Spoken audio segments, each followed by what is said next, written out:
आप financial year 2024-25 के refund का वेट कर रहे हैं? एक बार जाके चेक करें, कहीं आपको 139 सबसेक्शन नंबर 9 का नोटिस तो नहीं आया हुआ? ये है डिफेक्टिव रिटर्न का नोटिस। डिफेक्टिव रिटर्न, ये नोटिस आपको कब आ सकता है? जब डिपार्टमेंट ऐसा मानता है कि आपके रिटर्न में कुछ डिफेक्ट है।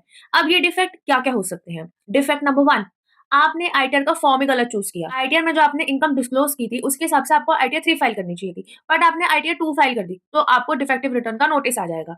डिफेक्ट नंबर 2, आपने टीडीएस का क्रेडिट तो ले लिया, बट उसके कॉरेस्पॉन्डिंग इनकम ही नहीं दिखाई। मान लेते हैं आपका 194 जे में टीडीएस कटा था, तो उस टीडीएस के कॉरेस्पॉन्डिंग आपको अपनी इनकम भी तो दिखानी चाहिए। वो इनकम आपने दिखाई नहीं, बस टीडीएस क्लेम कर लिया, तो ऐसा नहीं चलेगा, तो ये डिफेक्टिव रिटर्न का नोटिस आएगा। डिफेक्ट नंबर 3, जितनी इनकम आपके 26 एस में रिफ्लेक्ट हो रही है, उतनी इनकम आपने अपनी आईटीआर में शो ही नहीं की। डिफेक्ट नंबर 4, आपने जिस नाम से आईटीआर फाइल की है, वो नाम आपके पैन से मैच ही नहीं हो रहा।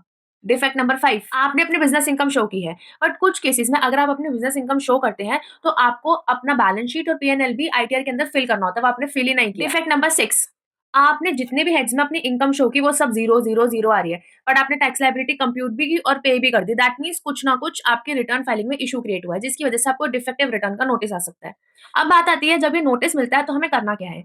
जब भी ये डिफेक्टिव रिटर्न का आपको नोटिस रिसीव होता है, वो आपको ईमेल पे भी बताया जाता है और साइड बाय साइड आप इनकम टैक्स प्रोफाइल पे जाके भी चेक कर सकते हैं। अपने इनकम टैक्स प्रोफाइल में लॉगिन करेंगे, पेंडिंग एक्शंस पे क्लिक करेंगे, ई प्रोसीडिंग्स पे क्लिक करेंगे, then there is a column for your actions, वहां पे जाके आप क्लिक करेंगे। इसका जवाब देने के लिए जिस दिन आपको ये नोटिस सर्व किया जाता है, उससे 15 डेज का टाइम दिया जाता है। 15 डेज के अंदर अंदर आपको इसका जवाब फर्निश करना होता है। आप अग्री भी कर सकते हैं और डिसअग्री भी कर सकते हैं। तो आप फॉर योर एक्शंस पे जब क्लिक करेंगे, अगर ऐसा कोई नोटिस सर्व है तो आपको वहां दिख रहा होगा। सबसे पहले आप व्यू करेंगे कि आपको नोटिस क्या आया है। उस नोटिस में आपको पता चल जाएगा कि एग्जैक्टली आपकी क्या डिस्क्रिपेंसी है। हम पहले बात करते हैं, अगर आप डिसएग्री करते हैं। अगर आप उस बात से डिसएग्री करते हैं, तो डिसएग्री पे क्लिक करेंगे, then you have to give the reason कि why are you disagreeing with this particular thing, then you can submit. एक बात ध्यान रखिए, एक बार अगर आपने रिस्पॉन्स सबमिट कर दिया, आप उसको अंडू नहीं कर सकते, मतलब दोबारा आपको रिस्पॉन्स सबमिट करने का ऑप्शन नहीं मिलेगा। पॉइंट नंबर 2, अगर आप इसको अग्री करते हैं, तो अग्री करने के बाद आपको क्या करना पड़ेगा? एक अटैचमेंट लगानी पड़ेगी, एक जोसोन फाइल लगानी पड़ेगी। मतलब आप इनकम टैक्स के पोर्टल पे जाएं, यूटिलिटी डाउनलोड करेंगे। इस यूटिलिटी डाउनलोड करने के बाद आप क्या करेंगे? वहाँ पे सिलेक्ट करेंगे 139 सबसेक्शन नंबर 9 में मैं रिटर्न फाइल करना चाहता हूँ या चाहती हूँ। Then in that particular case आपको ना एक डिन नंबर डालना होगा। डिन नंबर का मतलब डॉक्यूमेंट आइडेंटिफिकेशन नंबर, जो कि आपको पोर्टल पे दिख भी रहा होगा जब आपको सर्व किया था नोटिस, उसी का एक नंबर होता है। You have to punch that particular number. वो नंबर पंच करने के बाद जो भी आपको वहाँ पे डिफेक्ट बताया गया, आप उस डिफेक्ट को ठीक कर लें। वहाँ से जेसॉन निकालें। जब आप नोटिस का रिस्पॉन्स फाइल करोगे, जब आप अग्री कर रहे तो उस जेसॉन को आपको अपलोड करना है, देन उसको फाइल कर देना है।